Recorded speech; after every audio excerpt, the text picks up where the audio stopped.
جو بھی مصیبت آتی ہے یہ پہلے سے لکھا ہوا تھا کہ آنی ہی تھی، تو اس کے معاملے میں آپ پریشان ہونے کی ضرورت نہیں ہے. یہ ایسا ٹیسٹ ہے، ایک ایسی آزمائش ہے جو آپ کو ملنی تھی. جو بھی آپ کے اوپر مصیبت آئے گی آپ کو آزمایا جائے گا. کس طریقے سے آزمایا جائے گا؟ کیا چیزیں آپ کی زندگی میں آئیں گی؟ من الخوف والجوع ونقص من الاموال وانفس والثمرات وبشر الصابرین. یعنی آپ کی زندگی میں خوف کی کیفیت بھی آئے گی، جانی نقصان ہوگا، مالی نقصان ہوگا، اتار چڑھاؤ ہوگا. یہ ساری چیزیں زندگی کا حصہ ہیں. ہمیں کہ اللہ تعالیٰ العلیم بھی ہے، الحکیم بھی ہے. سب سے زیادہ علم والا بھی اللہ ہے اور سب سے زیادہ حکمت والا بھی اللہ ہے. تو السمیع البصیر ہے اور آپ کی شہرک سے زیادہ قریب ہے.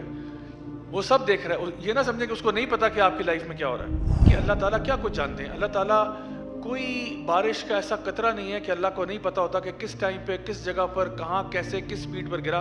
اللہ کو پتا ہوتا ہے. کوئی ریت کا ذرہ ایسا نہیں ہے جو لیفٹ سے رائٹ ہوا ہو یا رائٹ سے لیفٹ ہوا ہو کہ اللہ کو پتا ہوتا ہے کہ یہ پرٹیکولر ذرہ فلانے صحرا کی فلانی زمین پر ادھر سے ادھر ہوا تھا. کوئی درخت کا پتا نہیں گرتا کہ اللہ کو پتا ہوتا ہے کہ وہ کب گرا، کہاں گرا، کیسے گرا، کیوں گرا. ہمیں کبھی کبھار شاید لگتا ہو کہ پتہ نہیں اللہ کو اللہ جانتا بھی ہے یہ نہیں جانتا میرے ساتھ میرے پہ کیا گزر رہی ہے. اللہ آپ سے بہتر جانتا ہے آپ پہ کیا گزر رہی ہے.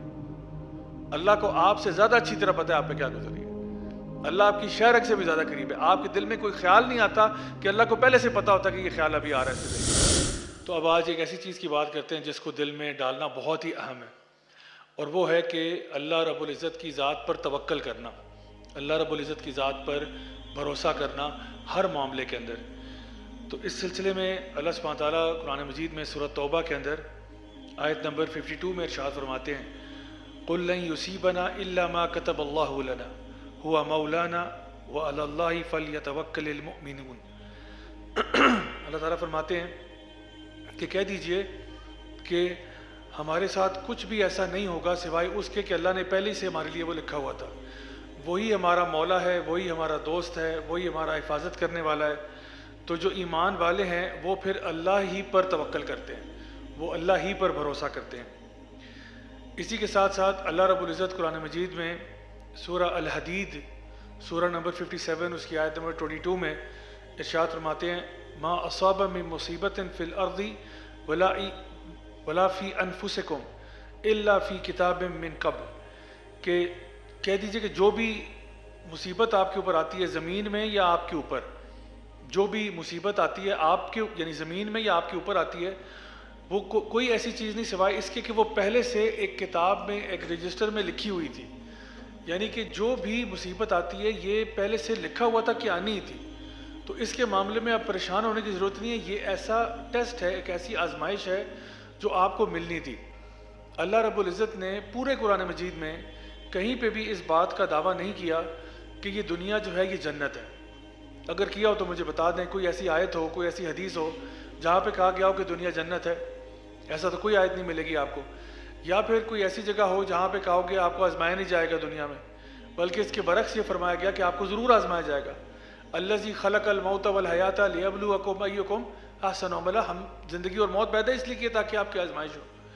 اور پھر آگے فرمایا کہ جو بھی آپ کے اوپر مصیبت آئے گی آپ کو آزمایا جائے گا. کس طریقے سے آزمایا جائے گا؟ کیا چیزیں آپ کی زندگی میں آئیں گی؟ من الخوف والجوع ونقص من الاموال وانفس والثمرات وبشر الصابرین. یعنی آپ کی زندگی میں خوف کی کیفیت بھی آئے گی، جانی نقصان ہوگا، مالی نقصان ہوگا، اتار چڑھاؤ ہوگا. یہ ساری چیزیں زندگی کا حصہ ہیں، کیونکہ اللہ سبحانہ تعالیٰ دیکھنا چاہتے ہیں کہ جو شخص یہ کلمہ پڑھتا ہے لا الہ الا اللہ، کیا یہ اس کے اوپر عمل بھی کرتا ہے یا نہیں کرتا. کیونکہ توکل کا تعلق بھی جو ہے نا وہ آپ کے عقیدے کے ساتھ ہے. ایک ہوتا ہے انسان عقیدے کی کچھ کتابیں پڑھ لیتا ہے اور اس کو پتہ ہوتا ہے کہ اللہ ایک ہے، وحدہ لا شریک ہے. لیکن ایک ہے جب آپ اس بات کو ماننا شروع کر دیتے ہو اور واقعی میں زندگی کے ہر پہلو میں آپ اس بات کو کبھی نہیں بھولتے کہ جو اللہ کی مرضی ہوگی وہ ہوگا. اب میں اگر آپ سے ایک سوال پوچھوں کہ یہ بتائیں کہ آپ کی زندگی میں جو بھی فیصلے ہوں گے وہ آپ کی مرضی کے مطابق ہوں گے یا اللہ کی مرضی کے مطابق؟ اللہ کی مرضی ہوگی. اچھا، آپ کی مرضی کے مطابق ہو سکتا ہے، اندازاً میں کہتا ہوں چلیں 20% فیصلے آپ کی مرضی کے مطابق ہو جائیں گے. آپ کہیں پہ جاب کرنا چاہتے تھے، کبھی نہیں مل گئی، کبھی مل گئی. آپ کہیں پہ کسی یونیورسٹی میں داخلہ لینا چاہتے تھے، شاید داخلہ وہاں نہیں ہوا، کیا پتہ ہو گیا کہیں آگے جا کے ٹرائی کیا تو. کہیں پہ آپ رشتہ کرنا چاہتے تھے لیکن اللہ معاف کرے ان کا استخارہ ہی ٹھیک نہیں آیا، یا وہ رات کے اندھیرے میں پھوپھو انگوٹھی بنا کے چلی گئیں اب ان پھپھو کو اللہ ہدایت دے، اب میں کیا کر سکتا ہوں. تو کبھی کبھار ایک آپ کی چاہت ہوتی ہے اور پھر ایک میرے رب کی چاہت ہوتی ہے. تو ہو سکتا ہے آپ کی چاہت کبھی پوری ہو جائے کبھی نہ ہو جائے. آپ نے چاہا کہ پاکستان انڈیا کو ہرا دیتا چیمپئنز ٹرافی میں، نہیں ہوا، اب کیا کریں. تو کبھی کبھار نا آپ بہت سی چیزیں آپ کی زندگی میں ایسی ہوں گی جو آپ چاہ رہے تھے لیکن اس طرح نہیں ہوا. کبھی کبھار بچے ہوتے ہیں ضد کرتے ہیں مجھے کھانے کے لیے یہ دے دے وہ دے دے. تو اگر تو بچوں پہ چھوڑ دیا جائے تو بچے تو سارا وقت ٹافیاں چاکلیٹس اور ڈونٹس ہی کھاتے رہیں گے. لیکن ماں باپ کو پھر کہیں روکنا پڑتا ہے کہ نہیں بیٹا ابھی آپ جا کے یہ سالن کھاؤ، یہ روٹی کھاؤ، یہ سبزی کھاؤ، دال کھاؤ. ان کو کہنا پڑتا ہے. تو بچہ کہتا ہے کہ میری مرضی کے خلاف ہو رہا ہے، لیکن کوئی بات نہیں، آپ کے لیے بہتر ہے نا. اچھا اسی طرح سے اگر آپ بچوں کو اپنے حال پہ چھوڑ دیں کہ بیٹا جو مرضی تم نے کرنا ہے وہ کرو، وہ سارا دن بیٹھے پب جی اور فورٹ نائٹ کھیلتے رہیں گے، تو پھر پڑھائی کون کرے گا، باقی کام کون کرے گا. وہ سارے اگر یہی کرتے رہیں گے تو بیچارے فیوچر میں تو کچھ بھی نہیں بچے گا ان کا. ابھی تو ایسے ایسے واقعات سامنے آئے کہ کچھ بچے ویڈیو گیم کھیلتے کھیلتے بیچارے مر گئے. کیوں؟ کیونکہ موومنٹ نہیں ہو رہی تھی. یعنی 15 گھنٹے 16 گھنٹے 18 گھنٹے ویڈیو گیم کھیلتے رہے کیونکہ اماں ابا چیک نہیں کر رہے تھے. انہوں نے کہا بیٹا جو آپ کی مرضی آپ وہی کرو، تو بس پھر بچہ مر گیا. تو کہنے کا مقصد یہ کہ زندگی میں کچھ چیزیں ایسی ہوں گی جو آپ کی مرضی کے مطابق ہو جائیں گی، لیکن اکثر و بیشتر ایسی ہوں گی جو آپ کی مرضی کے مطابق نہیں ہوں گی. تو اس پر پھر توکل کرنا سیکھیں کہ جو بھی میری زندگی میں ہوگا وہ اللہ تعالیٰ کی مرضی کے مطابق ہوگا.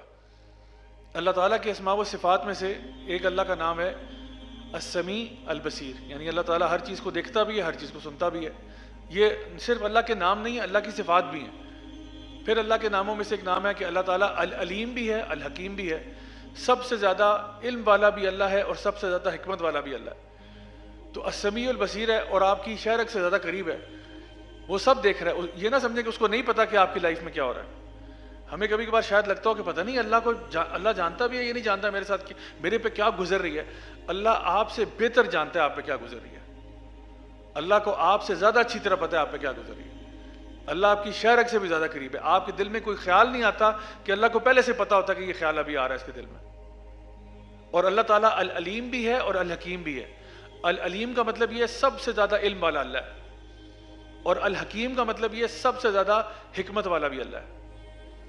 اب کسی کلاس میں بچے ہوتے ہیں نا، تو ایک بچہ ہے وہ بہت چیزوں کو یاد کر لیتا ہے، رٹے لگا لیتا ہے، بہت ساری چیزیں یاد کرتا ہے. ہم کہتے ہیں یار بڑا علم ہے اس کے پاس، لیکن ہو سکتا ہے اس کو وہ چیزیں اپلائی کرنی نہیں آتی. یعنی کچھ بچے ہوتے ہیں وہ کتابی کیڑے ہوتے ہیں، لیکن جب ریئل ورلڈ میں آتے ہیں نا تو ان کو وہ نالج اپلائی کرنا نہیں آ رہا ہوتا. اس کے برعکس کچھ بچے ایسے ہوتے ہیں جو انٹیلیجنٹ بڑے ہوتے ہیں، وہ کلاس میں اتنی توجہ نہیں دیتے، اتنی پڑھائی اس طرح نہیں کرتے، لیکن ذہین ہوتے ہیں، شرارتوں میں ان کا دماغ بہت چلتا ہے، اور ان کو کہتے ہیں اسٹریٹ سمارٹ ہوتے ہیں. ان کو لوگوں سے بات چیت کرنی آتی ہے، باتیں بنانی آتی ہیں، بہانے بنانے بھی آتے ہیں، بڑے تیز ہوتے ہیں. یعنی ہر طرح کی نا وہ چاپلوسیاں بھی بڑی اچھی کر لیتے ہیں. تو کہنے کا مقصد یہ کہ کچھ بچے ہوتے ہیں وہ علم میں زیادہ ہوتے ہیں، کچھ اپنی ذہانت میں زیادہ ہوتے ہیں. دونوں چیزوں میں فرق ہے. لیکن اگر ایک ذہین بچہ جس میں عقل سمجھ زیادہ ہے، اس کو اس چیزوں کو اپلائی کرنا آتا ہے، اس کے پاس نالج بھی آ جائے تو وہ تو بلا بن جائے گا کہ اس کے پاس نالج بھی ہے اور اس کو اپلائی کرنا بھی آتا ہے. تو یہ تو بڑا ڈیڈلی کمبینیشن ہے. تو اللہ سبحانہ و تعالیٰ جو ہے نا وہ العلیم ہے اور الحکیم ہے. ہمارا علم تو بڑا محدود ہے، اللہ کا علم جو ہے وہ لامحدود ہے. اللہ کی جو حکمت ہے، اللہ کی جو انٹیلیجنس ہے وہ بھی لامحدود ہے. یعنی آپ اندازہ لگائیں کہ اللہ تعالیٰ کیا کچھ جانتے ہیں. اللہ تعالیٰ کوئی بارش کا ایسا قطرہ نہیں ہے کہ اللہ کو نہیں پتا ہوتا کہ کس ٹائم پہ کس جگہ پر کہاں کیسے کس سپیڈ پر گرا، اللہ کو پتا ہوتا ہے. کوئی ریت کا ذرہ ایسا نہیں ہے جو لیفٹ سے رائٹ ہوا ہو یا رائٹ سے لیفٹ ہوا ہو کہ اللہ کو پتا ہوتا ہے کہ یہ پرٹیکولر ذرہ فلانے صحرا کی فلانی زمین پر ادھر سے ادھر ہوا تھا. کوئی درخت کا پتا نہیں گرتا کہ اللہ کو پتا ہوتا ہے کہ وہ کب گرا، کہاں گرا، کیسے گرا، کیوں گرا. ہر ہوا کے جھونکے کا میرے رب کو پتا ہوتا ہے. ہر ایٹم اور مالیکیول کا میرے رب کو پتا ہوتا ہے. ہر چیز جو آپ کی زندگی میں ہونی تھی لیکن نہیں ہوئی وہ بھی اللہ کو پتا ہے.